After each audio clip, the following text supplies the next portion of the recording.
দেখো আজ আমরা ভারতীয় বংশোদ্ভূত নোবেল পুরস্কার বিজেতাগণের নাম এবং তাদের প্রাপকের ক্ষেত্র এবং কোন বৎসর পেয়েছে সেগুলো জেনে নিই। যেমন দেখো সাহিত্যে প্রাপক হলো রবীন্দ্রনাথ ঠাকুর, তিনি 1913 সালে নোবেল প্রাইজ পান।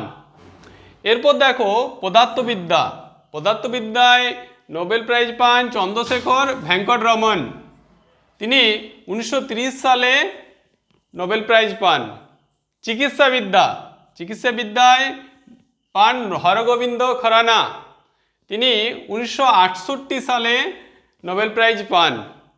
এরপর দেখো শান্তিতে পান মাদার টেরেসা, যাকে কিন্তু সেন্ট উপাধি দেওয়া হয়েছিল, তিনি 1979 সালে নোবেল প্রাইজ পান।